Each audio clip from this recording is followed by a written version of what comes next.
¿Qué tal, hermanos? Muy feliz sábado para cada uno de ustedes. Es un gozo encontrarnos nuevamente, como cada inicio de sábado, acá entre compañeros, hoy con Leandro, pero también especialmente con cada uno de ustedes, de sus hogares, desde el país que nos miren. Son siempre bienvenidos y son la parte fundamental de esto que se llama tiempo de reunión. ¿Cómo te va, Leandro? ¿Cómo estás? ¿Cómo andas, Robert? ¿Cómo andas, Roberto? Bien, acá andamos por misiones en este momento y feliz de a la distancia poder sumarme y acompañarte y acompañarlos en el desarrollo de esta lección, la lección número 2 de la revelación de Jesucristo, un estudio sobre Apocalipsis. Así que feliz, Robert. Sé que hay mucha gente contenta, que ha gustado este tema. Tratamos siempre de ir mechando, ¿no es cierto?, temas de estudio en los diferentes trimestres.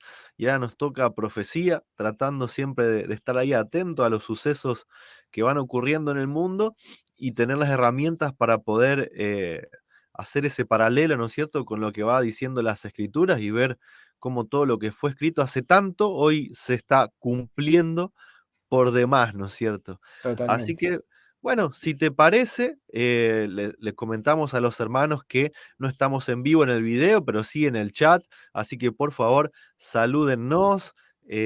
Ahí vamos a estar leyéndolos, saludándolos también, devolviendo siempre esas bendiciones. La idea es estar juntos en comunión este ratito, recibiendo este santo día sábado. Así que vamos a orar para poder comenzar, para abrir la palabra de Dios y meternos en este tema que es tan apasionante. ¿Querés orar vos, Leandro? Dale, ¿Empezamos dale, así? Dale. dale, los invito. Querido amante Padre, que estás en los cielos, te damos las gracias por esta nueva oportunidad, este privilegio que nos regalás de poder entrar en tu día de reposo, en tu santo sábado, y regalarnos en este momento una lectura maravillosa, el libro de Apocalipsis. Padre, te damos las gracias por enviar a tu Hijo Jesús en esta hora a nuestros corazones para poder entender tu palabra. Rogamos su presencia, la pedimos, Señor, así como la enviaste a tu siervo Juan, la pedimos ahora para entender esta presentación de Jesús. Quédate con cada uno de los que está presente en esta reunión, en el nombre de tu Hijo. Amén, Señor. Amén. Me gustó mucho el nombre, ¿no es cierto?, del folleto, que es la revelación de Jesucristo, porque generalmente para el mundo la palabra apocalipsis siempre invoca dragones, caballos con alas, rameras sentadas sobre bestias, sellos que no se pueden abrir, trompetas, ángeles que no se entienden. Y en realidad justamente el libro comienza diciendo todo lo contrario, ¿no? Una revelación, la revelación de Jesucristo que nos es dada a nosotros. Así que si le pedimos sabiduría a Dios, tenemos que poder entender todo eso que el mundo en sus películas, en el cine y en sus libros de ciencia ficción cree que es algo místico, ¿no? Y algo de cuentos de fantasía. Como complicado, difícil. Hay mucho Hollywood, mucha película dando vuelta y creo que conociéndote, esta va a ser una de las lecciones que más te va a gustar porque tiene que ver acerca de Jesús, pero ya no en su primera venida encarnado, sino ahora glorificado. Y nos habla mucho de esa verdad preciosa que está viniendo hace ya un tiempo, de que Cristo viene en otra naturaleza a morar en nosotros. Así que creo que te va a gustar mucho. Si querés Buenísimo. arrancamos, vamos con Dale, la primera. espectacular. La lección tiene muchas preguntas, en alguna le puse número 1, pero ustedes van a ver que en las otras no voy a seguir una línea así que los invito a aquellos que estudiaron a ir combinando con lo que vieron y vamos a ir sumando, ¿sí? Tal vez haya cositas que vayamos agregando. Pregunta 1, bueno, ¿dónde se encontraba el apóstol Juan y por qué? Y la referencia era la de Apocalipsis 1:9. Recuerde que estamos viendo versículo tras versículo y explicando esos versículos, ¿sí? Dice, yo Juan, vuestro hermano y copartícipe vuestro en la tribulación, en el reino y en la paciencia de Jesucristo, estaba en la isla llamada Patmos, por causa de la palabra de Dios y el testimonio de Jesucristo, ¿sí? ¿Dónde se encontraba el apóstol Juan? Bueno, no vamos a hacer acá, me olvidé, hubiese estado buenísimo poner un mapa, ¿sí? Como para entender dónde se encontraba, pero aquellos que se ubican un poco en el mapa, entre Grecia y Turquía hay un montón de islitas. Una de ellas era una utilizada por el Imperio Romano como una cárcel, ¿sí? Una isla rocosa, hasta el día de hoy se puede visitar, y en esta isla, alejado de su lugar de compañerismo, de su hermandad, fue puesto ahí, ¿sí? Para que no moleste a nadie. Y él lo explica, ¿por qué? Y él dice, por causa de la palabra de Dios y el testimonio de Jesucristo. Y me gusta que no dice, por causa del tirano, creo que es Diocles, bueno, un emperador muy importante que se autodenominó Dios y porque Juan no le tributó adoración, lo pusieron en una olla así hirviendo. Como no le pasó nada, lo sacan de esa olla y lo llevan a este lugar. Pero él no le echó la culpa al sistema, a Roma, al aceite hirviendo, a todas las cosas, sino que dice, es por causa de mi fe, por lo que yo creo que estoy acá. Y es como que hay un doble mensaje, sí, es por esto que me traen, pero yo voy a donde sea por esto, ¿sí? O sea, él estaba feliz de aceptar lo que creía. No sé, Roberto, si querés comentar algo de este pasaje o saltamos a una cita. No, resaltar el contexto, ¿no? En el que se encontraba Juan y también el resto de los apóstoles cuando escribieron eh, todo lo que es el Nuevo Testamento, lo que nosotros hoy tenemos, y hacer ese paralelo que quizás en breve tiempo o ahora también podamos estar nosotros pasando las mismas situaciones y pedirle a Dios que nos dé ese mismo espíritu, ¿no? Yo no sé cómo estaría después de que me saquen de una olla así hirviendo, si estaría contento, si estaría feliz y tranquilo como para sentarme a escribir, ¿no es cierto? Pero pedirle a Dios que nos ayude a aprender también de estos ejemplos que tuvieron el Espíritu de Cristo. Y no a nuestra edad. Digo, porque tal vez a nuestra edad uno dice, bueno, 30 años, 30 y pico, todavía tengo fuerzas para seguir. Muchos dicen, bueno, yo si tuviera 20 años, 30 años, las cosas que haría, pero Juan, ¿cuántos tenía? Ponele, eh, 80, a toda la furia, 80 años. Y bueno, es un ejemplo, digo, para todos, para nosotros que recién arrancamos, para los que ya eh, lucen sus canas. Esto está en manuscrito 150 del año 1899. Es un manuscrito no publicado, ¿sí? Pero que aparece en Comentario Bíblico Adventista, igual se puede rastrear. Dice, Juan fue enviado a la isla de Patmos donde, separado de sus compañeros en la fe, esto lo marqué yo, como que me choqueó, sus enemigos suponían que moriría debido a las penalidades y el abandono, pero aún allí Juan ganó amigos y conversos. Pensaba que por fin habían puesto al fiel testigo donde ya no podía molestar más a Israel o a los impíos gobernantes del mundo. Pero todo el universo celestial vio el resultado del conflicto con el anciano discípulo y su separación de sus compañeros en la fe. Y dice, Dios, Cristo y la hueste celestial fueron compañeros de Juan en la isla de Patmos. De ellos recibió instrucciones que impartió a aquellos que con él estaban separados del mundo, ¿sí? Y bueno, ustedes pueden seguir leyendo todo lo que recibió en ese lugar, pero me gustó señalar un poco que no estaba solo, ¿sí? Y muchas veces nos podemos encontrar en situaciones también traumáticas, difíciles, tal vez no es porque nos llevaron preso por nuestra fe, pero podemos estar pasando por un trámite, una situación familiar adversa, en fin, y pensamos que estamos solos y empezamos a golpear la pared, enojados, ¿dónde está? ¿Dónde está la gente que yo quería? Mis compañeros, ¿dónde están? Y sin embargo, Juan no solamente que tenía presente la compañía del cielo, de la familia celestial, sino que también tenía esa fe, como bien decía Roberto, de también tener el espíritu, no solo de escribir, sino ahora ganar amigos y conversos. Me imagino a quienes lo pusieron preso, me imagino a los otros presos que estaban a su alrededor.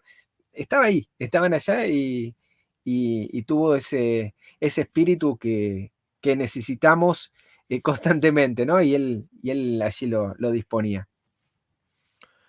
Aparece esto, o parece muy parecido a lo que escribe también la sierva de Dios en El deseado de todas las gentes, ¿no? Ahí por la página 623, cuando dice, cuando un Ah, siervo suyo es llevado al cadalso, a una isla solitaria o a la muerte, yo estoy con ellos, dice Cristo, wow. ¿no? Mi presencia está con ellos. Cuando alguien muere, yo soy muerto también con mi siervo. Está escrito, ¿no? Para todas las edades de la historia, esto que también le sucedió a Juan. Bueno, un poco ahora con ese contexto nos metemos y veamos cómo sigue. No sé, Robert, si querés ahí la... Dale. Dice, ¿cómo y cuándo recibió la revelación? ¿Qué día es el día del Señor? ¿Y quién habla como trompeta? Vamos a leer ahí varios versículos. El primero está en Apocalipsis 1:10. Dice, yo estaba en el Espíritu en el día del Señor y oí detrás de mí una gran voz como de trompeta. Y para responder nos lleva a las palabras de Jesús que están registradas en Marcos 2:28, que dice, así que el Hijo del Hombre es Señor aún del sábado. ¿Sí? Es la Reina Valera Gómez, porque la otra dice el día de reposo y me gustó esta como que estaba bien clarita. Así es. Y en Mateo 24:31 dice, enviará sus ángeles con gran voz de trompeta y juntarán a sus escogidos de los cuatro vientos desde un extremo del cielo a otro. Vemos que es el mismo personaje, ¿no? Que es Señor del sábado y que cuando habla su voz es reconocida como una voz de trompeta y no es nada más ni nada menos que Cristo mismo. Me gusta esto que en Apocalipsis 1:10 dice, yo estaba en el Espíritu. Si sabemos que el Señor es el Espíritu, es yo estoy en Cristo, ¿sí? Y estaba preso, pero estaba en Cristo, como bien decías recién que citaba al deseado. Y lo del día creo que cae maduro, ¿no? Para nosotros como adventistas, pero la gran mayoría entiende por la traducción de domingo del latín, que es Dominus Dei o Día del Señor, se mal tradujo como que el primer día de la semana es el día del Señor. Sin embargo, nos presenta que ese día es el día sábado, es el día de reposo, y en las siguientes citas es como que le va a dar una vuelta de rosca más interesante, porque esto de estar en el espíritu en sábado y en ese día escucha la voz de trompeta, nos da muchas pistas respecto a esto, ¿sí? Eh, Mira, te puedo pasar, no sé si quieres decir algo, Robert, pero están buenísimas las citas, perdón. ¿Querés que lea? Sí, por favor, Robert. Dale. Dice la de Hechos de los Apóstoles 464, dice, fue en un sábado cuando la gloria del Señor se manifestó al desterrado apóstol. Juan observaba el sábado tan reverentemente en pasmos como cuando predicaba al pueblo de las aldeas y ciudades de Judea. Se aplicaba las preciosas promesas que fueron dadas respecto a ese día. A ese día. Y la otra, ¿Querés que lea, Robert? Dice, ahí mientras ahí te repones, dice, el día del Señor es el séptimo día, el sábado de la creación, que yo sé que hace un tiempo publicaste algo similar de que se repite esto. En el día, no te la voy a quemar, en el día que Dios santificó y bendijo, Cristo declaró por su ángel a su siervo Juan cosas que deben de suceder antes del cierre de la historia de este mundo, y él quiere decir que debemos llegar a ser entendidos respecto a ellas. Ahí te te refería a la permití... cita que hablaba de las semanas, ¿no es cierto? Sí, sí, el Bueno, que patriarca. dice que las semanas no se perdieron desde el principio de la creación. Pues mucha gente dice, bueno, al final adoremos cualquier día porque perdimos el Tal sábado, cual. porque es imposible llevar un conteo semanal. Sin embargo, Dios prometió, y Él tiene el poder para hacerlo, de que ese conteo de 7 días consecutivos, o 6 días y un sábado, 6 días y un sábado, no se ha perdido hasta el día de hoy, a pesar de todos los cambios de calendario, ¿no? Incluyendo ese ejemplo muy común del juliano al gregoriano, donde se avanzan varios días Se y agregan 10 días en octubre de se agregan 10 días, 1582. pero sin embargo, a ese No altera el agregado ciclo. vuelve a empezar desde el mismo día semanal en el que había quedado, ¿no? Ese es un ejemplo muy Muy bueno, ¿no? gráfico. Que resalta la santidad del sábado, de ese sábado semanal, de ese sábado de modelo 6+1 que el Señor dio desde el principio de la creación. Hay que aprender a contar de a 7. A mí me gustó mucho, Robert, la cita número 2 que dice, fue en un sábado cuando la gloria del Señor se manifestó al desterrado apóstol. Y me gusta pensar en que la revelación de Jesucristo en Apocalipsis es una revelación de su gloria. Y lo que vamos a leer ahora, si lo pensamos así, de lo que vamos a seguir leyendo, es toda una revelación de la gloria de Dios. Y no puedo dejar de pensar en Moisés pidiéndole a Dios en Éxodo 33, Señor, mostrame tu gloria, y es la revelación de su carácter. Entonces, el Apocalipsis es una revelación del carácter de Dios, ¿sí? Y bueno, El es ser como humano para tiene ese pensamiento de que la gloria de Dios es como se nos muestra en los dibujitos animados o en las películas, brillitos. que alguien que expulsa gloria está expulsando un halo de luz. Y entonces la pregunta sería, vamos a suponer que aparece el ser más poderoso del universo y hace una explosión de la luz más poderosa del universo. ¿En qué cambiaría eso a una persona? ¿En qué cambiaría eso el carácter de una persona? Si simplemente es una manifestación externa y espectacular, pero que no tiene nada que ver con una enseñanza o con el carácter, ¿no es cierto? Ujú. Es solo luz, es solo brillo. Pero a ver, m- muchos solo buscan, y sobre todo en el mundo cristiano, ser el brillo, ser o sea, el show, ¿no? A veces está muy por esa línea, que preferimos el poder y no la revelación del carácter, ¿sí? No la revelación del amor de Dios. Entonces, bueno, digo, como para concentrarnos y ver lo que vamos a seguir leyendo. Así es. Bueno, hay mucho acá para ver. La pregunta dice, ¿qué se le pide a Juan?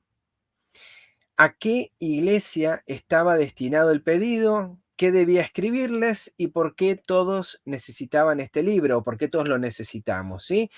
Acá combiné tres preguntas y bueno, hay cosas que no van a aparecer, pero hay algo que me gustaría que quede bien claro en este punto. ¿Sí?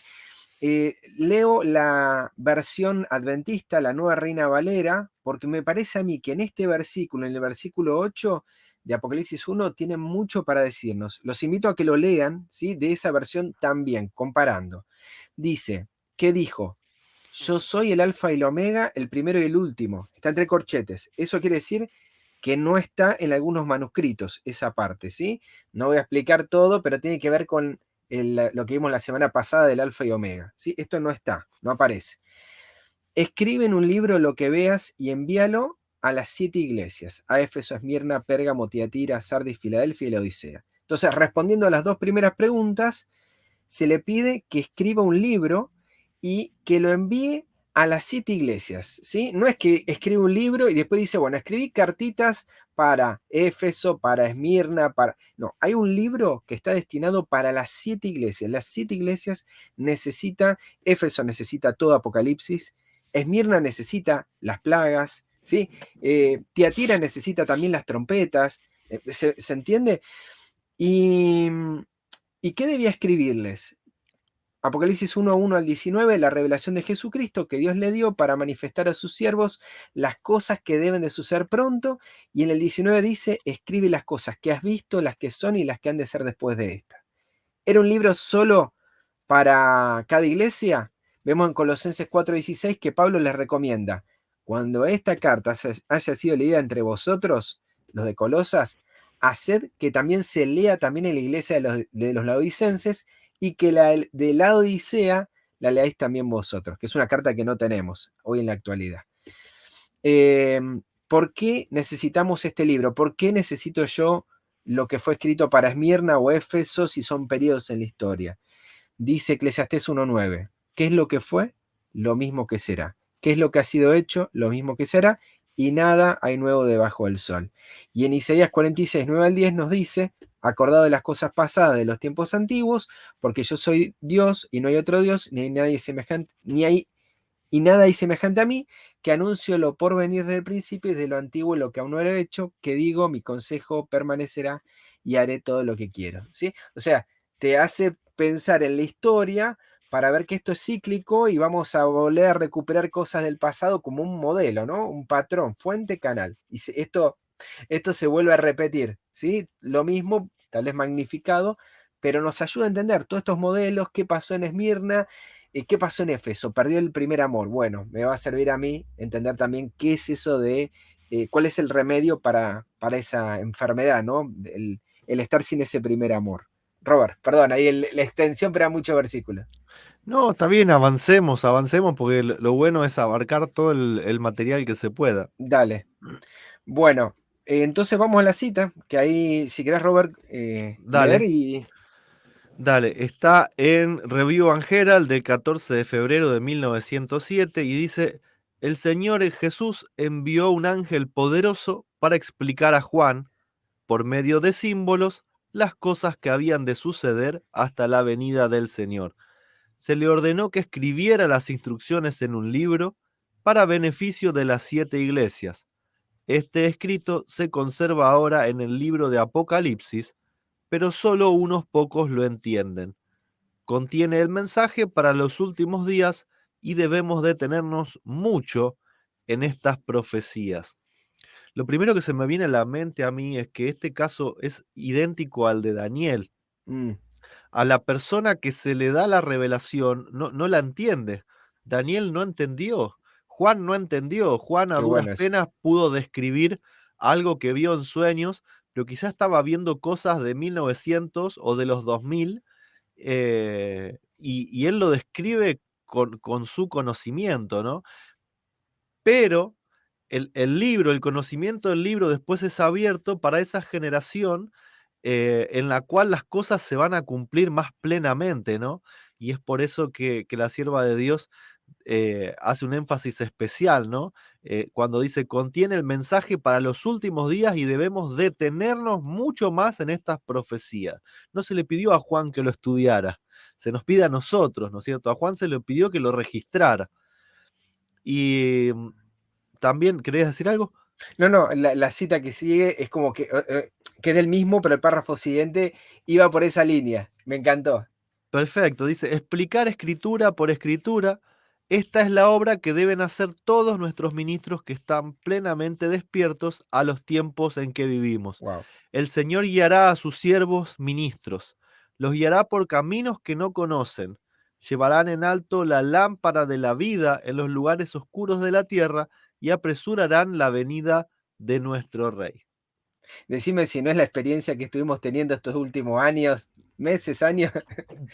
Pero a mí me hace pensar dos cosas, ¿no? Porque viene hablando de Apocalipsis, explicar escritura por escritura, particularmente de Apocalipsis, aunque es de toda la Biblia, y que puede ser explicar una escritura y explicar la siguiente y explicar la siguiente y también explicar la escritura por la escritura. O sea, vos no explicás algo con algo de afuera, sino la escritura misma te ayuda a resolver un problema que uno tiene. O sea, un versículo aislado no puede servir de base para nada. Explica y está explicado por otro. Y así es como uno lo va entendiendo y lo va explicando, ¿no? Sobre todo dice esto de detenerse. ¿Y quiénes? Nuestros ministros, que van a ser llevados por dónde? Por caminos que no conocen, ¿sí? El Señor nos va a ir guiando por lugares que y esto, pero de esta manera nunca lo vi, nunca hice ese ejercicio de verlo de esta forma, y el Señor te lleva, pum, va para acá. Sí, y de hecho no es casualidad que Apocalipsis sea el último libro de la Biblia, ¿no? Y empezar por lo último siempre trae un problema. Justamente, al haber tantos símbolos, muchos terminan por querer tratar de buscar explicaciones externas. Pero si uno fuera un experto 100% desde Génesis hasta Judas, Apocalipsis terminaría siendo muy sencillo Se porque todo resuelve. lo que está explicado, ya sea en símbolos o ya sea también en cuanto al carácter de Dios, en cómo Él se manifiesta a los hombres a través de los pactos, en quién es Él. O sea, entender todo eso lleva a entender Apocalipsis de una forma mucho, mucho más sencilla, más fácil y más rápida, ¿no? Que cuando intentamos arrancar por ahí, es como querer empezar una casa por el techo, ¿no? Coincido totalmente, Robert. Vamos a la siguiente cita. La número 5 dice, muchos consideran que el Apocalipsis es un libro cerrado. No pocos ministros declaran que no puede ser comprendido, pero es nuestro privilegio saber algo al respecto.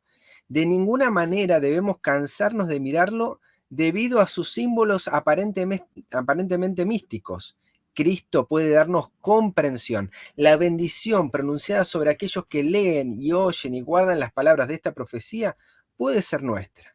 el Apocalipsis fue escrito a las 7 iglesias de Asia que representan al pueblo de Dios en todo el mundo. ¿Sí? Señales de los Tiempos, 28 de enero de 1903. ¿Sí? Es una revista adventista y vuelve nuevamente a conceptos que vimos la semana pasada, esto de que piensan que es un libro cerrado, pero en realidad hay un deseo de que podamos entenderlo de parte de su autor, de Cristo, y hay una bendición, y que este libro fue escrito para las 7, ¿sí? El concepto que estábamos viendo en esta pregunta se responde nuevamente acá. Es para las 7 iglesias este libro y nos hace pensar en la siguiente frase, como termina, que representan al pueblo de Dios en todo el mundo, es que nosotros también nos podemos encontrar virtualmente en alguna de estas condiciones a las cuales el Señor también nos está diciendo, ¿sí? Tal vez todos nos encontramos en la Odisea, eso está más que claro. Todos nos encontramos en que estamos fríos y queremos, o sea, estamos tibios y no nos definimos.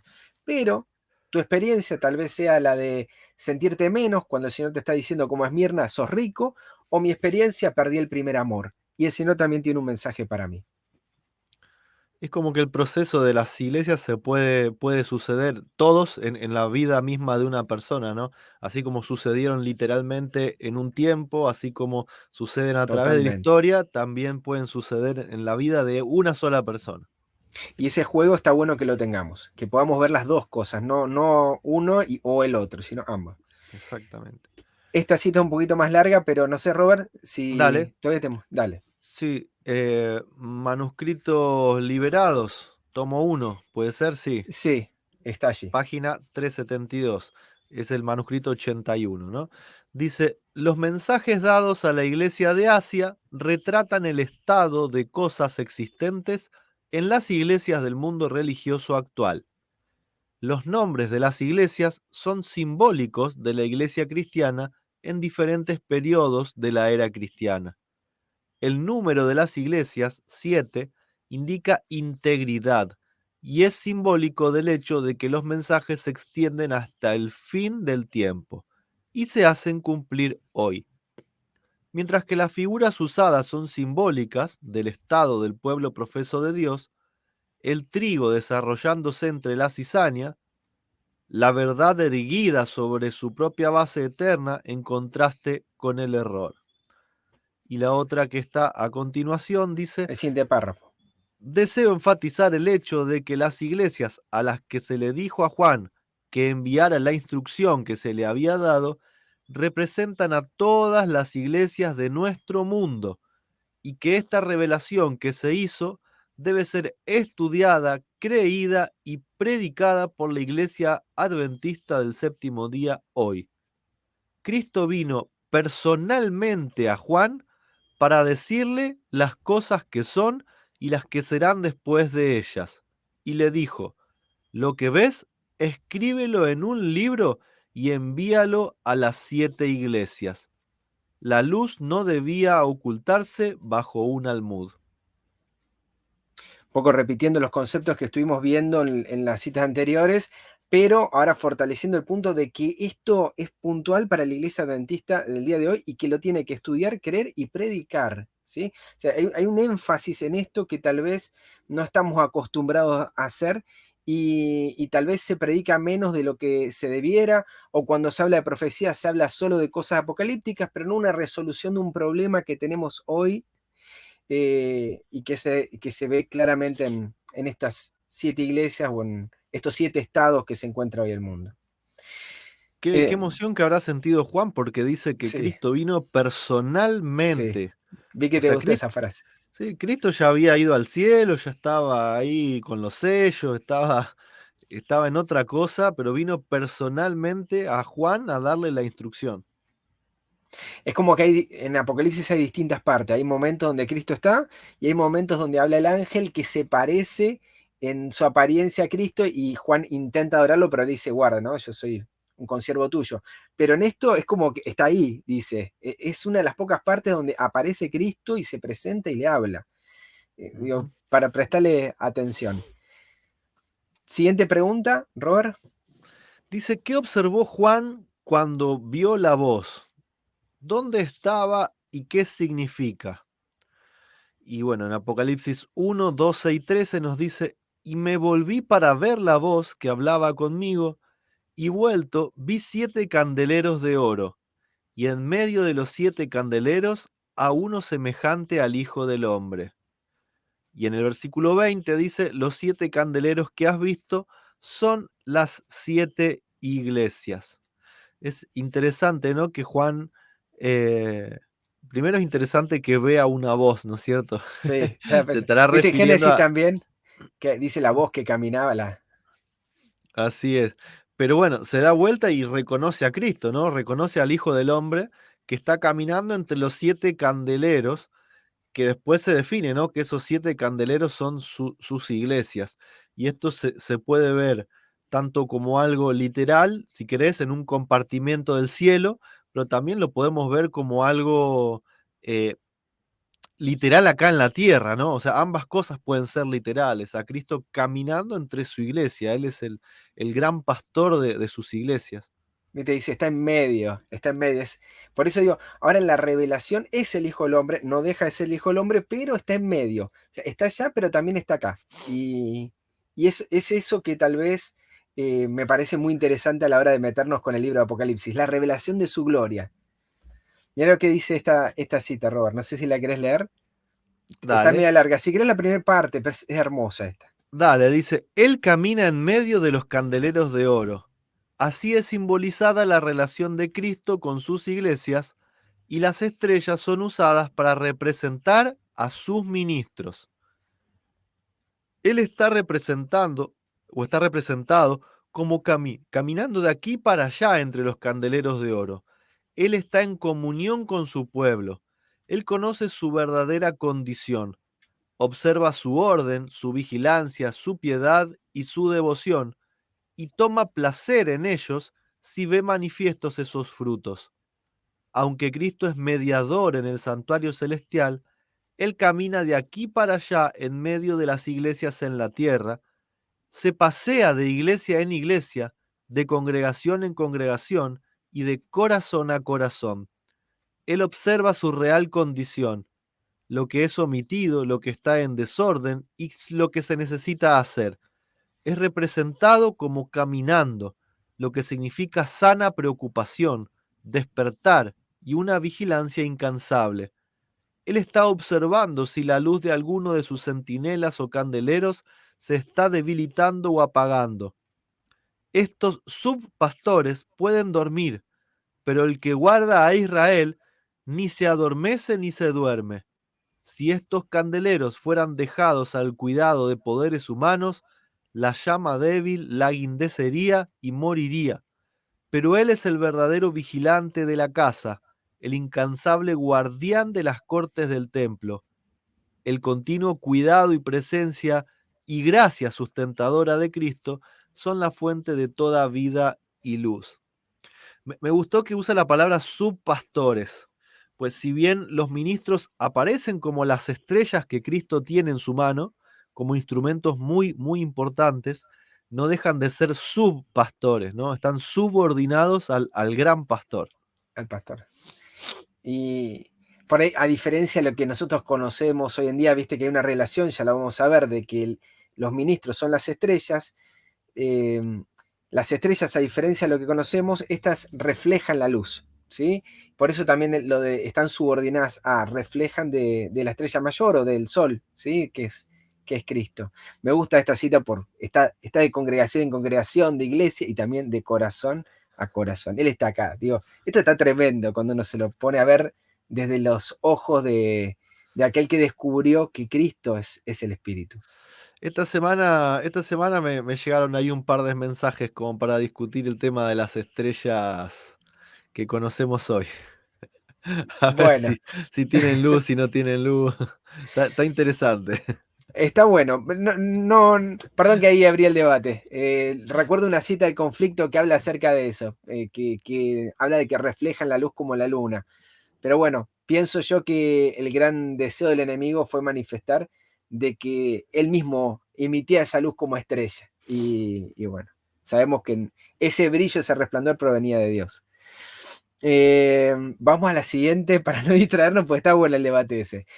cómo era la apariencia del Hijo del Hombre, qué significa y a qué se parece. Y acá vamos a ver un montón de descripciones que me gustaría con los versículos explicarla y que tal vez en la escuela sabática, si yo seguía agregando, no, sí va a ser una escuela más kilométrica de la que es. Así que vamos a aprovechar acá como para desarrollar brevemente algunos de esos conceptos. Vestido de una ropa que llegaba hasta los pies, ceñido por el pecho con un cinto de oro. Sus cabezas y sus cabellos eran blancos como blanca lana, como nieve. Sus ojos como llama de fuego. Sus pies semejante al bronce brunido, refulgente como un horno, y su voz como estruendo de muchas aguas. Esto en general, y después habla acerca del rostro, ¿sí? ¿Qué acerca de, por ejemplo, el vestido? Bueno, en el primer versículo, que está en Daniel 10, 5 al 6, nos habla de un varón vestido de lino y que estaba ceñido sus lomos de oro de Ufaz, ¿sí? Y acá como que amplía. En el otro te decía que tenía vestido o una ropa larga, en este te agrega de que es de lino. Y eso ya te da pauta, Levítico 6:10, para decir, bueno, los sacerdotes se visten de lino, Cristo está vestido de lino, Cristo está en función sumo sacerdotal en el cielo. En Isaías 11:5 nos dice que el cinturón tiene que ver con la justicia y la fidelidad, ¿sí? Y la justicia será el cinto de sus lomos y la fidelidad el ceñidor de sus riñones.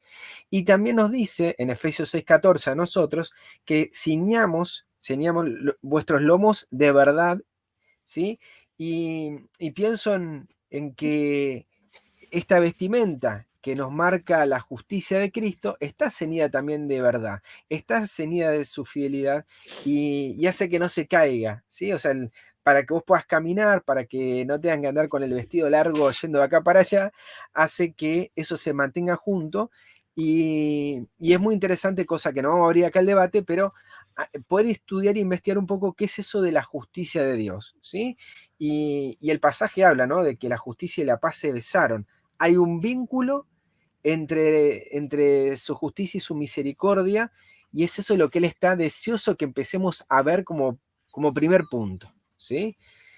No sé, Robert, Sí, ¿acá hace algo más? es como que se usa de forma intercambiable la justicia con la verdad. Va por ahí, ¿no es cierto? Hay que escarbar ahí.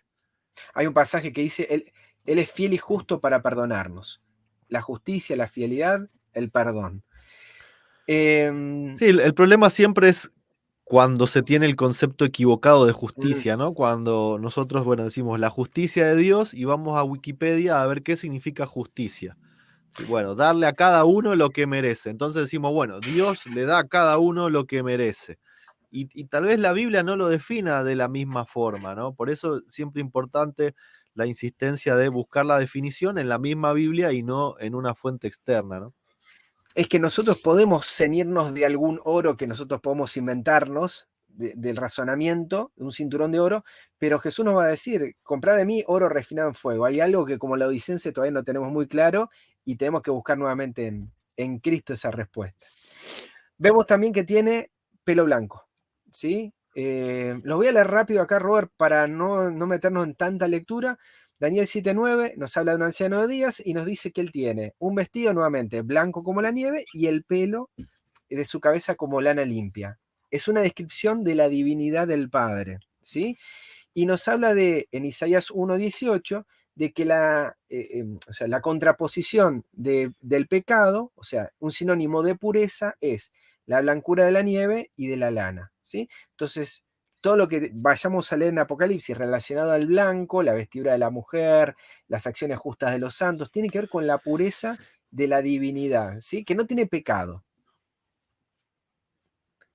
Perdón, Robert, ahí por las dudas, si querés compartir Avancemos, algo, avanzamos. avancemos, avancemos. Otra cosa, tiene ojos como fuego, ¿sí? Y en Apocalipsis 2:18 dice a la iglesia de Tiatira, el Hijo de Dios, el que tiene ojos como llama de fuego. Y describe al Hijo Divino con los ojos, ¿sí? Entonces, esto está interesante porque empezamos a ver del Hijo del Hombre, pero las descripciones son de su divinidad, ¿sí? Em, Cuando en Apocalipsis 5:6 nos describe que él tiene 7 ojos, dice que son los 7 espíritus de Dios enviados por toda la tierra. Y no me voy a meter a explicar eso porque fue la semana pasada, pero y que ya en otro momento lo volveremos a ver, pero sí por ahí centralizar en que está hablando de la presencia de Dios o de su espíritu. Cuando estamos hablando de los ojos, estamos hablando del espíritu de Dios. Y cuando hablamos, por ejemplo, de, como dice Hebreos 1:7, que hace a sus ángeles espíritu y a sus ministros llama de fuego, vincula el fuego con el espíritu, ¿sí? Jesús nos va a venir a bautizar en espíritu y en fuego. Hay un sinónimo que sale a la vista, Hechos capítulo 2, el Pentecostés, hay un vínculo muy fuerte y eso que el pueblo veía, el resplandor de su gloria lo veía como un fuego abrasador, era para el pueblo, ¿sí? En realidad está hablando de la presencia de Dios, de cómo se manifiesta esa presencia. Y sabemos también por la sierva de Dios que el Espíritu de Dios se manifiesta a través del ministerio de los ángeles. Totalmente. Por eso es que también muchas veces esas manifestaciones de fuego son ángeles trayendo el Espíritu de Dios, ¿no? Como por ejemplo, recién veía que Dios se sienta en un trono, dice, y sus ruedas son de fuego, ¿no? Ese carro que llevó a Elías al cielo. Hay citas que dicen que los ángeles mismos son ese carro y esas ruedas que transportan al trono de Dios, ¿no es cierto? Qué interesante, Robert. No, no lo había visto de esa manera. Está para seguir explorando ese punto a la luz de los ángeles, a la luz de Zacarías 4, los tubos, que son manifestaciones, pero son manifestaciones de la presencia de Dios, no que el ángel sea el espíritu, como tal vez en alguna forma rápido no pudiera sacar esa conclusión, sino que, bueno, nos está hablando de la presencia de Dios.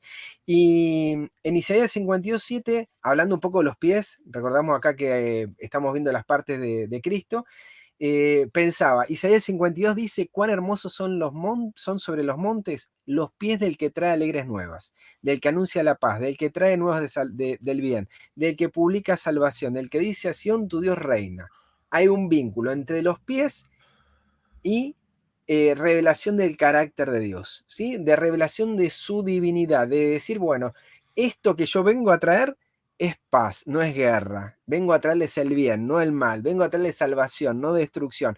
Esto lo reflejan en los pies. Y dice, y calzados los pies con el apresto del evangelio de la paz, ¿sí? O sea, ¿qué nos tenemos que poner nosotros? Exactamente lo mismo. Como cuando avanzamos, la marca que vamos dejando en el suelo tiene que ser esa, ¿sí? Y por último pensaba en Ezequiel 1, 27 y 28, que está en la lección ese, y hace una relación, o sea, entre la manifestación de Apocalipsis 1 con Ezequiel 1, 26 al 28. Y hay una parte que me gusta que dice, esta fue la visión de la semejanza de la gloria de Jehová, ¿sí? Este fuego, este bronce, que todo parecía refulgente, brilloso, todo eso es una manifestación de su gloria. Entonces, de la semejanza de la gloria, no de la gloria, de la semejanza de la gloria, y que sabemos que Cristo es el resplandor de su gloria, la imagen misma de su sustancia. Es la revelación Cristo del carácter de Dios. Y cuando vemos esto, estamos viendo la revelación de su gloria, ¿sí? Digo, en todas estas características. Veo que estoy aburriendo, pero o sea, en todo estamos hablando de lo mismo. Todo, desde la punta de la... Todo está hablando del carácter de Dios y yo creo humildemente que de la misma manera también nosotros debiéramos, todo nuestro ser debiera reflejar exactamente lo que Dios es. Digo, Jesús nos está dando ese ejemplo. Tal cual. Y por último, o anteúltimo, sí, falta uno más, el tema de la voz, dice que él hablaba con voz como estruendo de muchas aguas, esa voz hace alusión, ¿sí? Leo el último pasaje, Ezequiel 43:2, dice, y aquí la gloria del Dios de Israel que venía del oriente, y su sonido era como el sonido de muchas aguas, y la tierra resplandecía a causa de su gloria. Es la gloria la que hace que sea un estruendo enorme y que ilumina la tierra. ¿Qué le suena? Apocalipsis 18 a mí se me viene a la cabeza cuando dice que la tierra va a ser alumbrada con su gloria. Es la voz. Cuando Cristo habla está revelando la gloria de Dios y eso hace estruendo, como las multitudes que dice Apocalipsis 19, como esas multitudes que están clamando y diciendo aleluya, salvación, honra y gloria y poder son del Señor Dios nuestro. Están alabando eso, están bendiciendo, están hablando bien del carácter de Dios. Y el rostro, creo que era el más sencillo de todos, por lo menos a mi manera de ver, en esta alusión, dice que el rostro es como el sol, Él es el sol de justicia, y Él es la revelación en su rostro del conocimiento de la gloria de Dios. Y más sencillo, imposible a la hora de analizar estos pasajes. Es todo la presentación de Cristo, es una presentación de su divinidad, es una presentación de la gloria, es una presentación del carácter de Dios, que lo podemos ver en cada uno de los elementos, de los cuales nosotros en esta hora de programa no vamos a hacer tanto análisis, pero lo abrimos el juego para que cada uno después haga su estudio y su investigación. Está bueno el último versículo, ¿no? Que dice, lo que resplandeció en nuestros corazones para iluminación del conocimiento de la gloria de Dios en la faz de Jesucristo. O sea, ¿querés conocer a Dios? Tenés que mirar el rostro de Jesús, o sea, cómo Jesús fue y cómo Jesús es, ¿no es cierto? Y Él solo hizo cosas buenas, dice, ¿no? Él estuvo haciendo, él estuvo haciendo el bien. Cita, no sé, Robert, si me querés acompañar ahí. Dale. Comentario bíblico adventista, tomo 7, dice, la persecución sufrida por Juan se convirtió en un medio de gracia. Patmos resplandeció con la gloria del Salvador resucitado. Juan había visto a Cristo en forma humana, con las señales de los clavos, que siempre serán su gloria, en las manos y en los pies. Ahora se le permitía contemplar de nuevo a su Señor resucitado, revestido de toda la gloria que un ser humano pudiese contemplar sin perder la vida. ¿Qué sábado fue aquel para el solitario desterrado, siempre precioso a la vista de Cristo, pero ahora honrado más que nunca? Nunca había aprendido tanto de Jesús, nunca había oído verdades tan sublimes. ¿Qué opinión te lleva esta cita, Robert? A mí me hace ponerme en la, o sea, me cuesta analizarlo desde afuera como un conocimiento, me hace ponerme empáticamente en el lugar de Juan. Eh, Quizás no sé si tiene que ver con la lección, pero me siento, me trato de sentir como Juan y no sé, la felicidad que le habrá sentido. eh, Fuerte. sí, o sea, él era el discípulo amado, era el que había reposado su rostro contra el pecho de Cristo, tenían una relación de amistad muy intensa. Y de repente, bueno, a Juan le sucedió que ve a Jesús morir, no entendiendo por qué, pensó que lo había perdido para siempre. Después se encuentra con la resurrección, se vuelve a separar, no entienden cómo va a ser esto de que Jesús iba a vivir en ellos, porque los seres humanos anhelamos eh, la presencia física, o sea, muchos Queremos hoy ver. no creyentes dicen, bueno, no sé, mi mamá se murió y se fue al cielo y yo sé que me cuida desde las estrellas.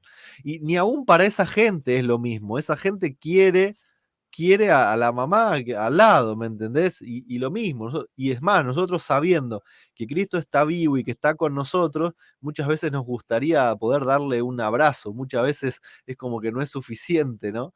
Y me imagino a Juan pudiendo cumplir ese sueño de ahora ver al mismo que estuvo con él, al Galileo pobre, crucificado, verlo ahora de verdad, como hijo de Dios, sentado a la diestra del Padre, vestido de esa forma, con toda la gloria y el poder.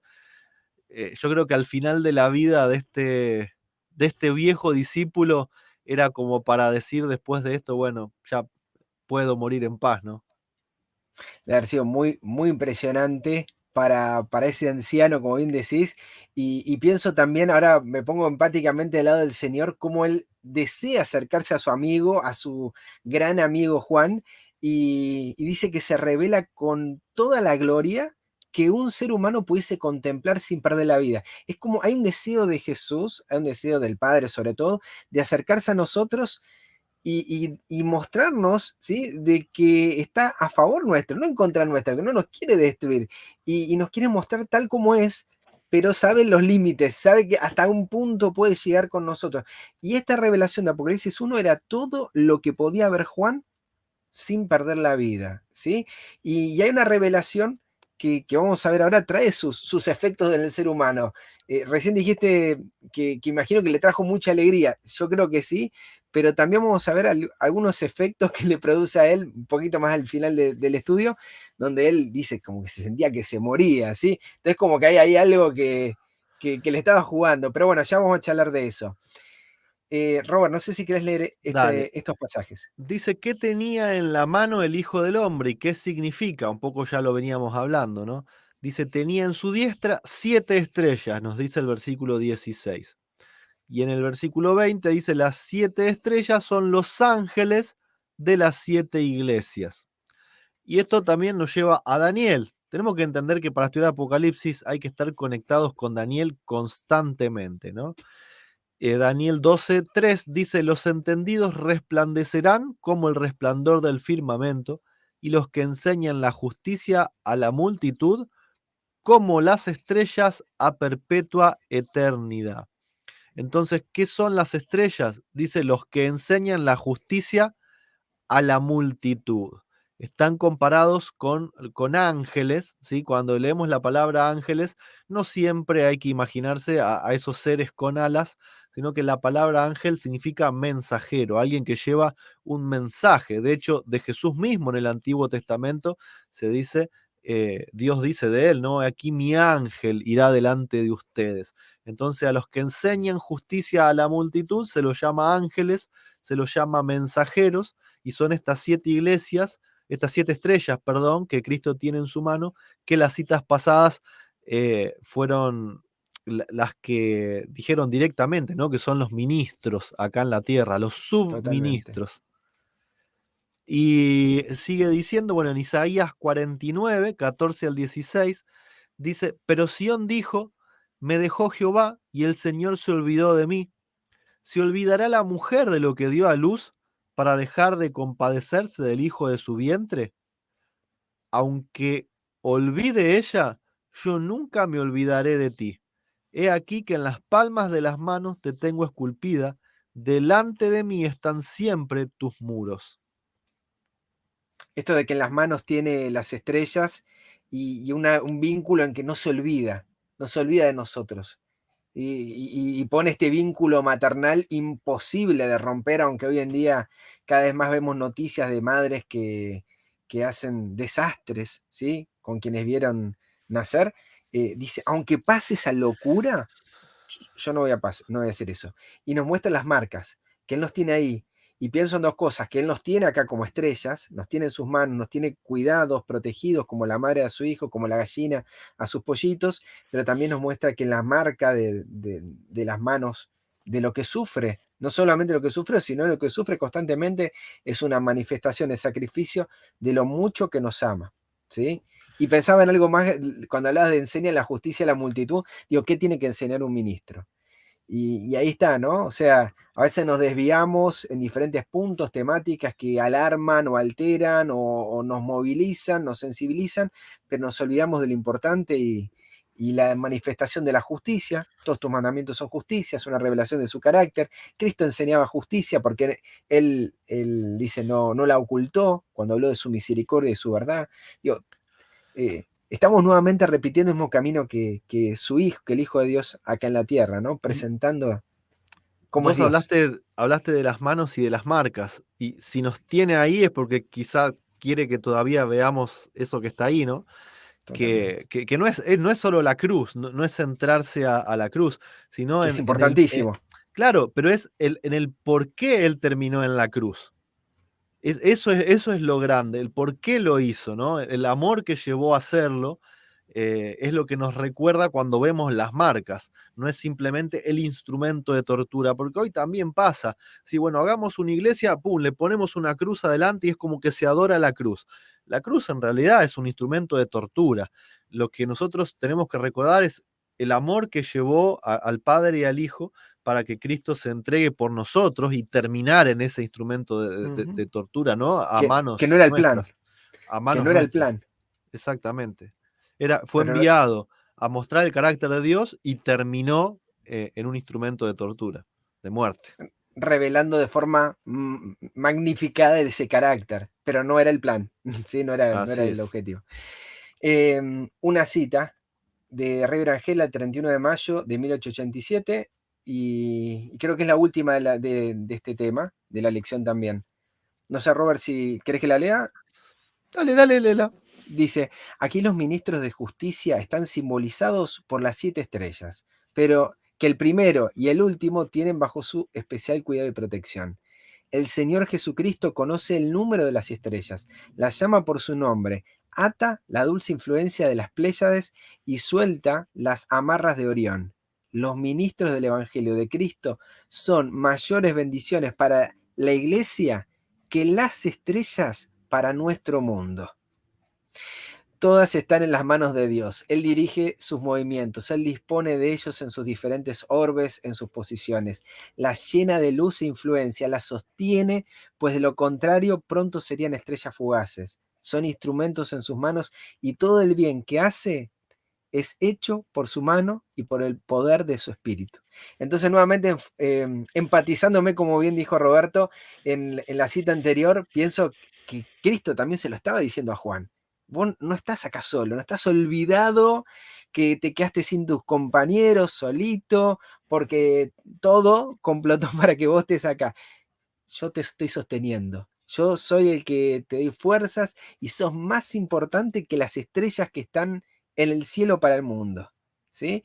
Digo, si eso no es eh, revalorizar y dar el valor que eh, digo, por ahí no todos tienen esta misma actividad, ¿sí?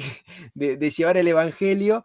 Muy posiblemente si algún día alguno de los que está escuchando tenga ese deseo, va a enfrentarse con, ¿y de qué trabajas? Predico el Evangelio. Ah, sí, pero ¿cuál es tu trabajo? Eh, Soy ministro. No, bueno, pero ¿y qué haces además, no? ¿Con qué te ganas la vida? Y es algo que me imagino Roberto también debe estar enfrentando constantemente. Es algo con lo que el mundo está pensando, sí, no, estos son los chantas, los que roban, los que les interesa el dinero, los que predican para usura, ¿sí? Y eso afecta a que quienes tienen ese deseo no lo quieran hacer justamente por esto, y está el desprecio o el vilipendiar toda esta actividad por aquellos que no la valoran. Pero digo, para aquellos que tienen ese deseo en el corazón, que lo hacen de vocación, el Señor les tiene esta promesa y yo la tomo también para mí, en cualquier situación de la vida, tomo para mí de saber que Él me tiene en sus manos. Sí, no es nada, ninguna casualidad que Satanás se ha encargado justamente de, de hacer que este llamado, que este ministerio, ¿no es cierto? Que estas estrellas que deberían estar en la palma de Dios, él levanta falsedades, levanta dentro del cristianismo, ¿no es cierto? Levanta cosas que no son, y entonces después lo verdadero es blasfemado a causa de lo falso, ¿no? Cuando se Totalmente. levantan apóstoles, predicadores que sanan, que esto, que piden aquello, que son ricos, que se compran no sé cuántas cosas, que parece que todo el evangelio pasa por un negocio. eh, yo a veces creo, ¿no? Que es bastante fácil y hasta es entendible, ¿no? Cuando la gente está un poco cerrada, porque ¿cómo haces para reconocer hoy a un ministro de Dios? ¿Quién en verdad está en la mano de Cristo? Mm, ¿Quién es una estrella verdadera en la mano de Cristo? Si todos se levantan, cualquiera que quiere se levanta, se abre un canal de eso también YouTube es cierto. y empieza a decir cualquier cosa.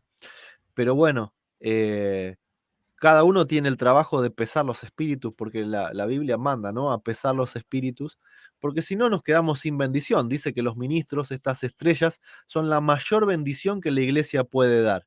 Entonces, si el remedio es, como todos son ladrones y mentirosos, no escucho a nadie, entonces también nos quedamos sin bendición. Hay que hacer un trabajo constante y un esfuerzo constante de ver quiénes son los que hablan la verdad, quiénes hablan, quiénes repiten las palabras de Cristo y quiénes viven lo que Cristo vivió. Y ahí vamos a tener bendición, ¿no es cierto? Pues es una bendición que fluye, ¿no? Que fluye. Simplemente un ministro es un tubo, es un caño a través del cual fluye la bendición de Dios hacia los que por ahí tienen que trabajar 12 horas por día en una fábrica y no tienen ni el tiempo ni la lucidez mental y física como para hacer un estudio bíblico completo de Apocalipsis, como por ejemplo lo es esta lección de escuela sabática. Entonces nos bendecimos los unos a los otros como Totalmente. miembros diferentes del cuerpo de Cristo. Qué lindo ese espíritu de agradecimiento. Es como una marea de amor, dice la sierra, ¿verdad? El mismo que se manifestó en Cristo, agradeciendo al Padre por esa gloria que le daba. Avanzamos a la siguiente cita, a la siguiente pasaje, y habla acerca de qué salía de su boca, que es un punto, por favor, recuérdenlo, porque ya lo vamos a volver a tocar en otro momento de la lección. ¿Qué sale de su boca? ¿Qué significado tiene? ¿Y para qué la utilizará? ¿Sí? Y dice Apocalipsis 1:16 que de su boca salía una espada aguda de 2 filos. ¿Qué es esa espada aguda? Dice el apóstol Pablo, la espada del Espíritu es la palabra de Dios, ¿sí? Y nos dice también el apóstol Pablo en Hebreos 4:12, porque la palabra de Dios es viva y eficaz y más cortante que toda espada de 2 filos, y penetra hasta partir el alma y el espíritu, las coyunturas y los tuétanos, y discierne los pensamientos y las intenciones del corazón. Tenemos bien claro, sale una espada de la boca de Cristo, esa espada es la palabra de Dios. ¿Para qué la usa? Dice Apocalipsis 19:15, de su boca sale una espada aguda para herir con ella a las naciones. Y él las herirá con vara de hierro, y él pisa el lagar del vino del furor y de la ira del Dios Todopoderoso. Vinculemos todas estas cuestiones, ¿sí? En un momento lo vamos a volver a tocar este punto, pero con esa vara hiere, ¿sí? ¿Y cómo es que eso ocurre? En Juan 12, 47 al 48, Jesús dice, al que oye mis palabras y no las guarda, yo no le juzgo, porque no he venido a juzgar al mundo, sino a qué, el carácter de Dios, sino a salvar al mundo. El que me rechaza y no recibe mis palabras, tiene quien le juzgue, la palabra que he hablado, ella le juzgará en el día postrero, ¿sí? Es la palabra la que termina juzgando, es la palabra la que termina hiriendo, es eso que sale de la boca de Cristo, y no tengo para citar otros autores, pero creo que con esto se entiende muy clarito el lugar del juicio, ¿no? Que se va a ejecutar al final y cómo en la segunda venida se ejecuta ese juicio. Creo que en este momento vendría bien Arturo, ¿no? Con alguno de sus ejemplos prácticos y lo voy a emular un poco, A ver, ¿no? cítalo. Muchas veces la gente cree, ¿no? Que hay un Dios que está con el martillo de juez en la mano y dice, bueno, a ver, yo te ordené que obedezcas mis mandamientos.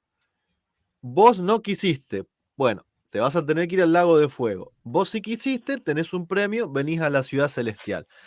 Eso no es lo que está diciendo este pasaje.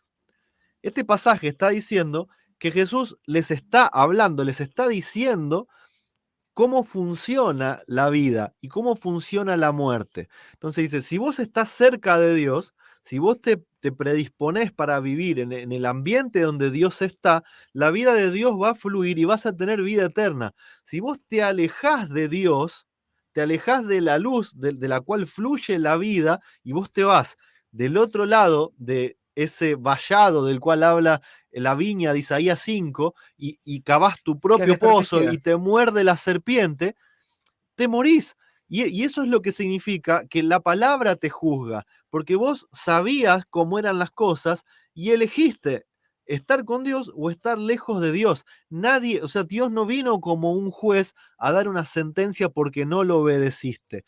Vos hiciste lo contrario a lo que es la vida, y lo contrario a la vida es la muerte. Entonces, cada Y vas uno a recibir eso. se termina juzgando a sí mismo por lo Total. que escuchó, por lo que la palabra que le fue dada, ¿no es cierto? La palabra lo que hace a la hora de juzgarnos es manifestar que vos tomaste esa decisión y el fin de esa decisión es la muerte. La maldad te mata y te lo muestra, ¿sí? Tu maldad te mata. Si mataste espada, a espada vas a ser muerto, ¿sí? Y que no es esta espada. No tiene nada que ver con esa espada que está presentando acá la escritura. Porque si no, Cristo también debiera ser muerto, porque el que mata a espada, espada de ser muerto. Esta está hablando de otra. Me gustó mucho. Da para seguir acá, pero no nos va a dar el tiempo. Vamos a pasar con el siguiente punto, que es el anteúltimo de esta lección, y tiene que ver con cómo reaccionamos a la presencia de Dios. Robert, no sé si querés Dice, leerlo y lo vamos. dale, ¿cómo reaccionó Juan al verle? ¿Qué hizo Cristo por él? ¿Por qué la revelación de su presencia trae temor? ¿Qué hace el hombre para no verla? ¿Y cómo es liberado de ese temor? En pocas palabras, el, no sé, la especie de pánico y paralización que nos agarraría si nosotros vemos a un ser que no es de este mundo, que es Claro. sobrenatural, ¿no es cierto? Con otra sustancia y otra esencia que nunca hemos visto. Eh, un ¿Es poco a eso normal eso? se ¿A todos refiere les la pasa, pregunta. a todos les pasa lo mismo? ¿Es normal? Digo, están buenos estos ejemplos para plantear eso también. Exacto. Juan 1:17 dice, cuando le vi, caí como muerto a sus pies, y él puso su diestra sobre mí diciéndome, no temas, yo soy el primero y el último. Y no sé, ahí es como que me da para pensar, decir, amigo, no tengas miedo, o sea, soy yo, soy el mismo que sobre el cual reposaste tu cabeza en mi pecho, acá estoy, con vos, ¿no? Donde estoy Y yo, donde está el amor, no hay temor. No temas, soy el amor, así soy la revelación del carácter.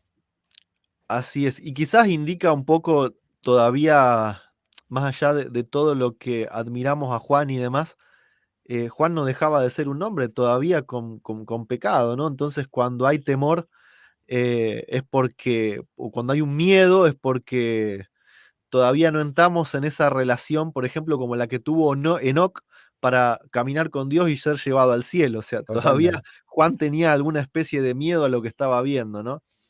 Como lo tuvo Abraham, como lo tuvo Elías, como lo tuvieron un montón de personajes bíblicos. eh, en definitiva, o sea, son tres los que fueron al cielo, nada más, ¿no es cierto? Que llegaron a esa relación Que tan conocemos igual, intensa ¿eh? que, bueno, sí, tres nombrados más lo de la resurrección de Cristo, ¿no? Pero esos tres que llegaron a un estado de relación en la que Dios dijo, bueno, ya no tiene más sentido que sigan en la tierra porque ustedes ya son parte de este mundo, ¿no? Y bueno, ¿Por qué la Apocalipsis, revelación, perdón, por qué la revelación de su presencia trae temor? Y ahí en el siguiente pasaje está ahí una de las respuestas. Después hay dos más. vamos a leer Éxodo 20 del 18 al 20, ¿no? Dice, todo el pueblo observaba el estruendo y los relámpagos y el sonido de la bocina y el monte que humeaba, y viéndolo el pueblo temblaron y se pusieron de lejos. Y dijeron a Moisés, habla tú con nosotros y nosotros oiremos, pero no hable Dios con nosotros para que no muramos. Moisés respondió al pueblo, no temáis, porque para probaros vino Dios y para que su temor esté delante de vosotros, para que no pequéis. Y es un poco lo que hablábamos, ¿no? Porque tenés un pueblo que no tiene una relación con Dios, por eso se asusta, y tenés a un Moisés que sí tenía relación con Dios, que había escuchado la voz de Dios varias veces y que está siendo de intermediario y le dice, no tengan miedo, si Dios viene para estar con ustedes, no tienen que tener miedo, ¿no? Pero ¿Viste que hay bueno, una conexión? Moisés le dice no teman, Cristo le dice no temas. Hay algo que había un temor en Juan. Y eso, o sea, nos saca un poco la vista a estos superhombres para poder encontrarnos también con seres que estaban pasando por situaciones iguales que las nuestras, que la tenían súper clara. ¿Quién más clara que el amado de Dios? No sé, el amigo, el que más amaba a Jesús. Y sin embargo había cosas aún en sus 80 y pico de años que lo hacían tener miedo. bueno, Juan el Bautista, que fue nombrado como, dice, no hubo mayor hombre en la tierra que este, o mayor profeta que este en esta tierra. Y a punto de morir dudó de la misión de Cristo, ¿no? Ujú. En Pensaba en él nuestra, como el libertador. claro, en nuestra humanidad es normal.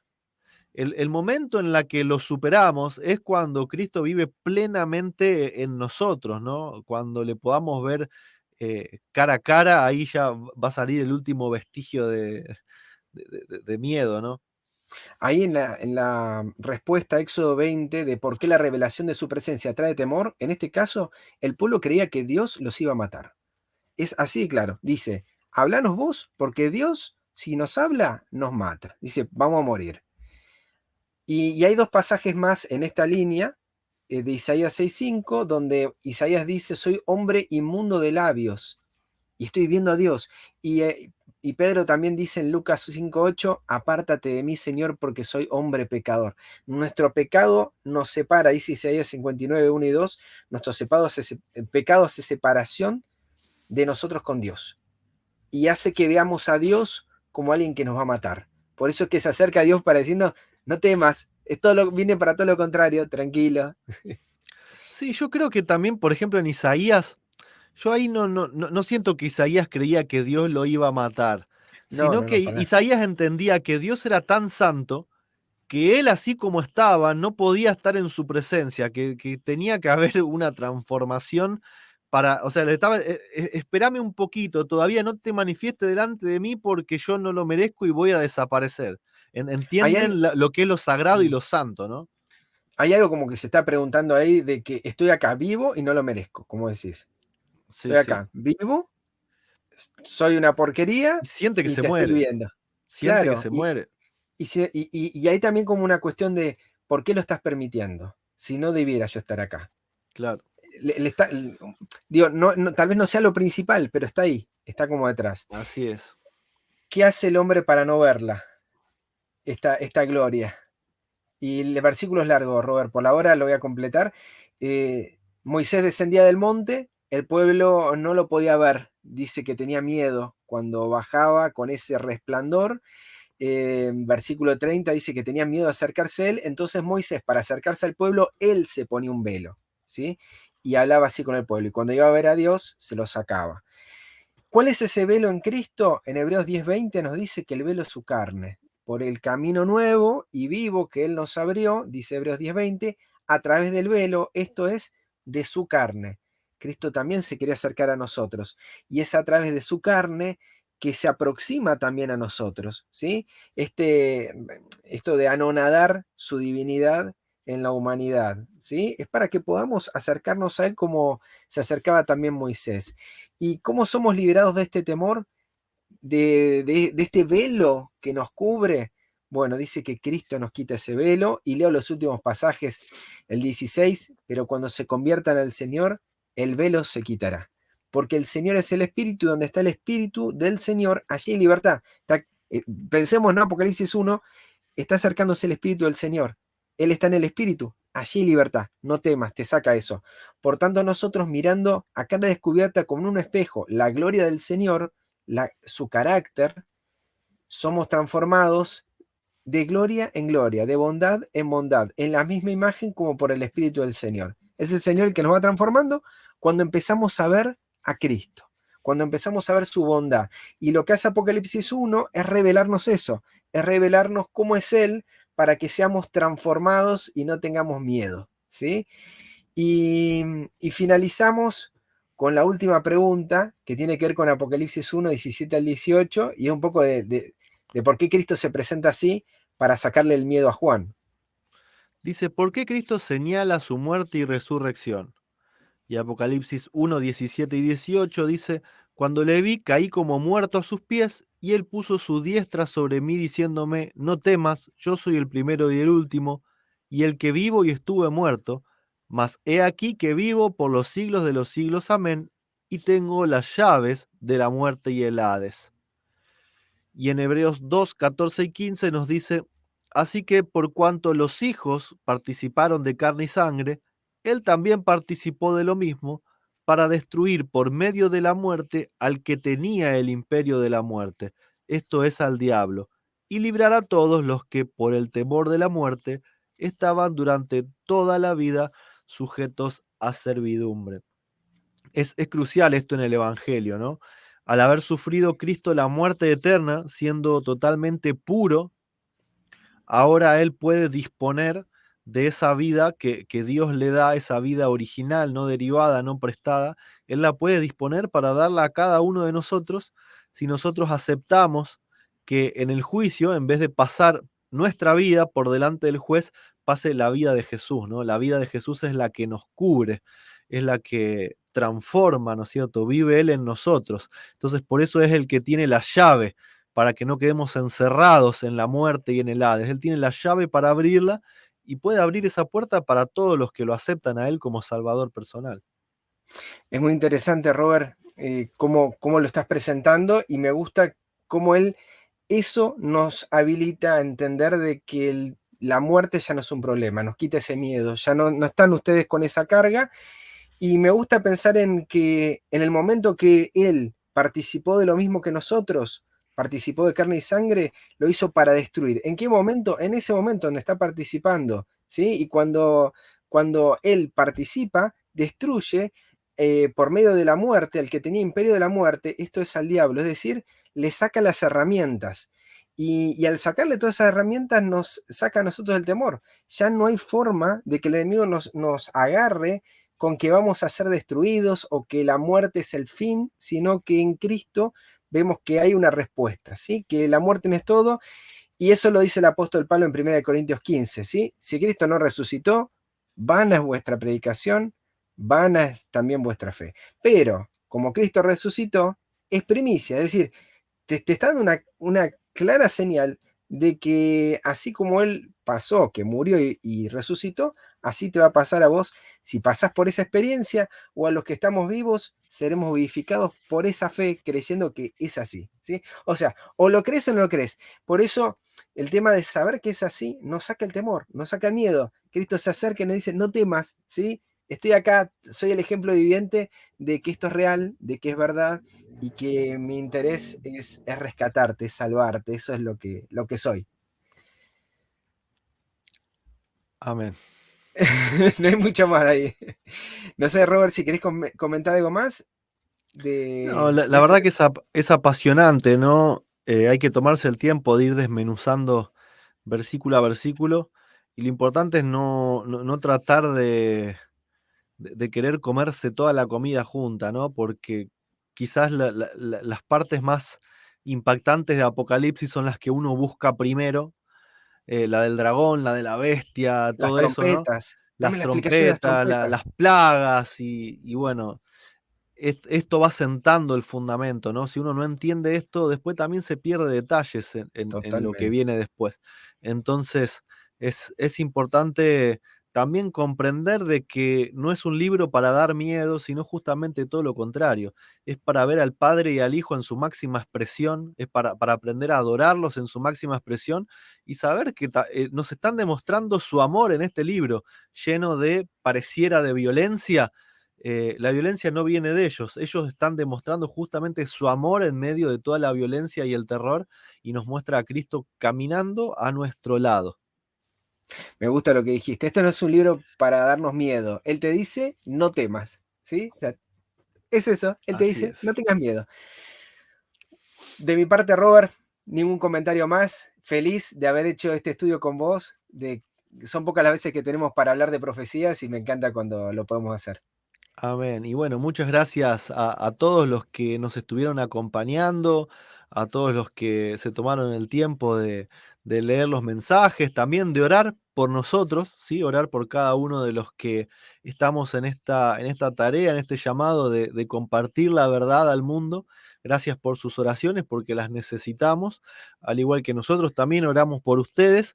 Y bueno, estén atentos también a todas las novedades de tiempo de reunión, especialmente a la invitación de lo que va a ser la fiesta de tabernáculos y la fiesta de cabañas. No sé si para el momento que estamos Yo ahora creo que sí. saliendo, el video ya por ahí ustedes lo han visto, si no, estamos ahí en esos momentos. Para que ya vayan haciendo planes, porque todas estas charlas que tenemos acá y ahora, si nos gustan, imagínense lo que va a ser pasar 9, 10 días juntos al pie de una montaña, en el medio de la naturaleza, para poder Uy, conversar todo lo que queramos, incluso no solamente estas caras que ustedes ven todos los días, que a veces por ahí, bueno, pueden estar cansados, sino todos los que no, no pueden creo. venir de otros lados. Ya tenemos confirmada la presencia, por ejemplo, de Rogerio, que si bien estuvo, Rogerio Bussi. estuvo, estuvo poquito la Tabernáculos pasado, ahora queremos que esté más.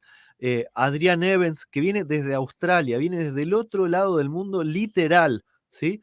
Para tener una serie de presentaciones con nosotros, y seguramente eso también mueva a otros hermanos, ¿sí? Tengo algunos conocidos también en Estados Unidos y demás que puedan estar viniendo, quizá pueda ser uno de los eventos más importantes y más grandes que si Dios permite todavía podamos tener en libertad, ¿no? Porque después ya no sabemos, vamos avanzando día a día y no sabemos a la velocidad que va este mundo, si se puede hacer algo de nuevo, ¿no? Tan hermoso.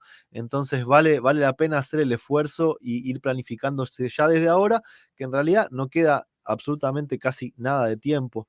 Son apenas 3 meses, dos Un meses y poquito menos, medio. capaz. Sí, 2 meses, en 3 meses falta vamos a poco. estar ahí. Sí, 2 meses y medio como para ya inscribirse en el formulario y juntar el dinero, ¿no es cierto? Y poder acercarnos para estar todos juntos, para Hagan recibir el en esa fecha esfuerzo. especial la bendición de nuestro Dios, ¿no es cierto? Hagan el esfuerzo. Sé que van a pensar en el dinero. El año pasado pasó exactamente lo mismo y después es como que eh, nada alcanzó. Yo sé que estamos todos agarrando la cabeza, pero después nada de eso, uno se arrepintió y dijo, la verdad, valió la pena. Este año va a valer, como dijo Robert, mucho más la pena y pensemos que tal vez sea una de las pocas oportunidades que ocurra algo así, ¿sí? Donde todo se alinee como para que estemos todos, ¿sí? Así que oremos por eso también. Amén. Bueno, si les parece, vamos a orar. Voy a tener una palabra de oración para despedirnos de lo que fue esta bendecida reunión. Amén. Amoroso Padre Celestial, infinitas gracias te damos, Padre, por todo lo que nos das, porque no lo merecemos, porque somos hombres inmundos de labio, de cuerpo, de mente, y aún así caminas entre nosotros y nos Gracias. cuidas y nos proteges. Eh, Transfórmanos, Padre, purifícanos, límpianos de toda maldad con la sangre de Jesús, que podamos hacer aceptos a tu presencia, que cada día podamos avanzar en el conocimiento de tu gloria, de tu carácter, de tu infinito amor, y que podamos compartirlo a otras personas. Danos Amén, sabiduría, Señor. Padre, para entender tu palabra, especialmente este libro que, que es tan confuso y tan cerrado para mucha gente. Te pedimos una sabiduría especial, Padre, para todos los que queremos entenderlo, porque sabemos que lo has prometido, porque sabemos también que hay maravillosas promesas e instrucciones, Padre, para avanzar en este Amén. último tiempo de la historia de acuerdo a tu voluntad. Te rogamos todo esto sin merecer nada, en el nombre de Jesús. Amén. Amén. Bueno, hasta el próximo viernes por la noche, comienzo de sábado. Les deseamos muchas bendiciones en el resto de este día santo, que puedan estar congregados con hermanos, Amén. con grupos y si no, en las distintas transmisiones también que de forma online eh, tenemos, como Carlos tiene, por ejemplo, a la mañana, como también tiene Arturo.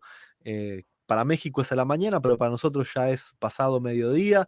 Así que aprovechemos y disfrutemos de todo el material que por ahora el Señor nos permite poder tener a disposición. Robert, Saludos un para abrazo todos. grande. Roberto, un Abrazo. abrazo grande. Saludos.